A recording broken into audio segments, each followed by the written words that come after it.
Hello YouTube, YG's here. Today the topic again is Arsenal.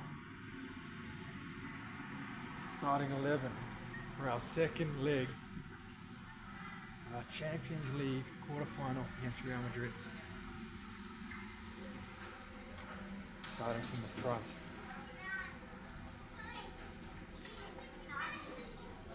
Alright, let's start from the back. Given that we will be looking to defend the time, 3 goals ahead in that tie. So obviously no chance to goalkeeper in Raya, right back. Now we had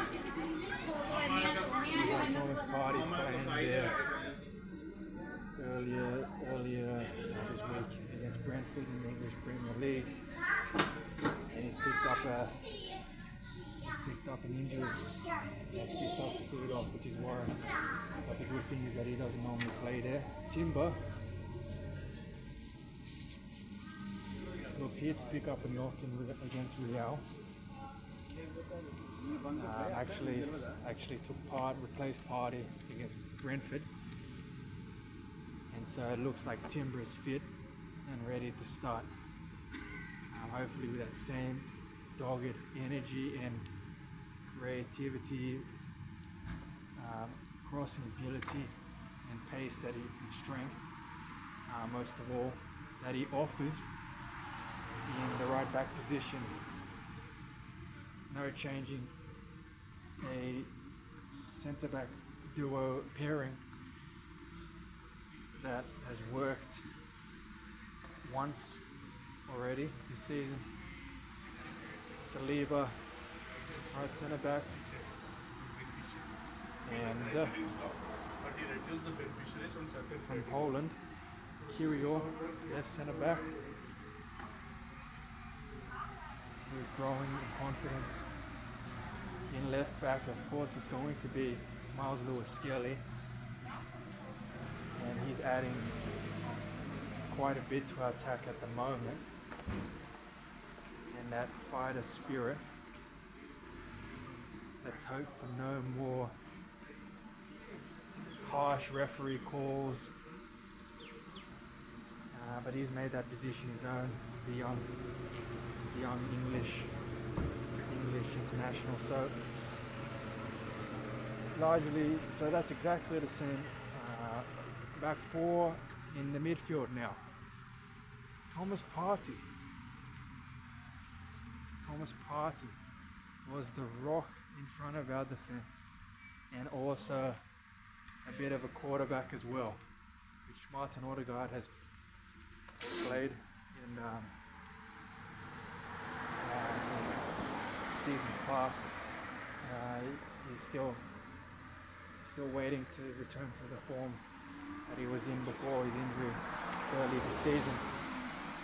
But Martin Odegaard has to start, being the captain, and of course how he leads by example, and he's in the presses and the confidence he brings the team. And he actually is showing some of his old form against Brentford. He did show some of his old form against Brentford earlier this week, when he teed up Saka, who couldn't finish. Now, Rice is no-brainer. Declan Rice is going to start, and he'll be hungry as well to guard, to protect this immense tower, this immense tower that was built, this fortification that he built for us in the first leg against Real Madrid. So midfield unchanged again. Now forwards, this is going to be interesting, because we know that Martinelli had an excellent game against Real Madrid, even if he didn't get on the score sheet.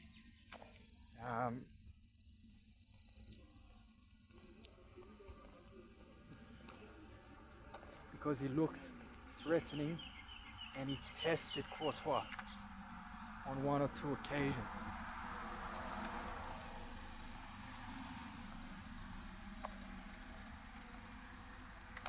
If we look at how he's performed against Brentford, it is a bit more tame. It was a tamer of a performance, wasn't it? In fact, Trossard had the best chance of the two, didn't he? When he created some space for himself and fired from just outside the box, which was saved by the keeper, unfortunately.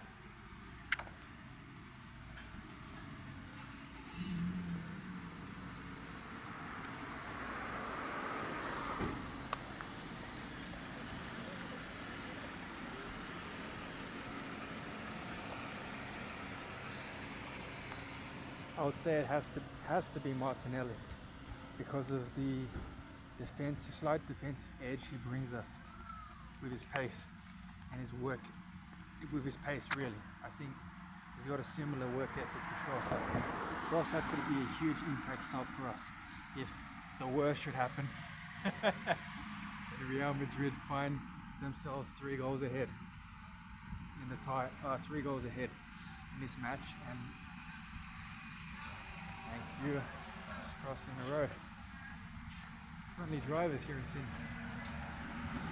Friendly drivers here in Wentworthville, rather. It's Sunday night. On the other wing, on the other side of the attacking trifecta, we're definitely going to have Saka. Even though he's dipped in front of goal, so he had a couple shots. He could have given us the win against Brentford actually, but given his impacts against Real and the confidence again, similar to Odegaard, the confidence he brings the team. He's going to start, and then number 9 Marino, who actually didn't play against Brentford. Very interesting. Not sure if he's nursing anything, but hopefully not. Arsenal fans hope that he's not nursing any injury or such, but he is just behind Rice, our most informed player. So there you have it. Raya in goals, unchanged defensive and midfield line. Actually an unchanged first 11 in general. There you have it. I'm out. Let's go to Gunners.